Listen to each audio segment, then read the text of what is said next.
I just watched The Weeknd's new movie, Hurry Up Tomorrow, and I gotta be honest. The movie stars The Weeknd, Jenna Ortega, and Barry Keoghan, and we follow a fictionalized version of The Weeknd who is grappling with fame, identity crisis, and heartbreak, and then one day when he loses his voice on stage, it causes him to go on a surreal journey where he has to encounter characters that represent different parts of his psyche, and that sounds kind of interesting on the surface, but at the end of the day, that's all the movie is. I feel like the movie was all over the place. I didn't feel very emotionally connected to any of these characters. I felt like the pacing was pretty off. The visuals were impressive, but also sometimes hard to watch, like physically nauseating. It doesn't help that The Weeknd's acting ability is not particularly amazing. He doesn't have a huge range, especially for a psychological thriller. I also didn't feel very connected with any of the characters because I think that the exposition did a terrible job of actually setting them up, and I feel like they were all just like super surface level. And like I said, the cinematography was just like kind of like all over the place. Like it was very cool at parts. Like there were some really amazing scenes where I was like, wow, that was awesome. However, they also had moments where I just felt like I was gonna literally vomit or like have an epileptic seizure. It was so terrible. So I will say one good thing at the very least. The music was amazing. I mean, this music was fantastic. The way that they edited it together and The Weeknd's acapella at the end,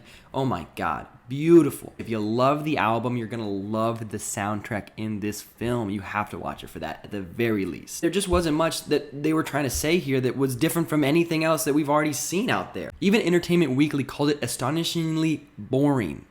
Yikes. I do think that this movie is a very ambitious project, and I commend The Weeknd or Abel Tesfaye for taking this leap and doing this jump and trying to make it happen. And I think that it's very hard for musicians to transfer over into the film world, especially if they're making their own project. And I think if you're a Weeknd fan, you're gonna love this. It's a great way to wrap up the trilogy. It's going out with a bang. We'll see what happens next. And I liked it, but at the end of the day, I'm also, a film critic and a film major. I just gotta be honest, like it's not anything special. And that's not to say that the film didn't have potential. It did. It just consistently went down the wrong path or too many paths, and that just got all jumbled up in the end. And it's hard to be this critical of this film because most people's first outing, making a movie, it's not seen by the mass public. This is The Weeknd's first attempt. It's some indie film that they do. So we have to give them credit where credit's due because this is a hard task. And I will say there's definitely potential down the line that one day The Weeknd or Abel could make something truly astounding. But we're not talking about that. We're talking about this movie. And while it deserves its praise for its fantastic visuals and amazing soundtrack, it still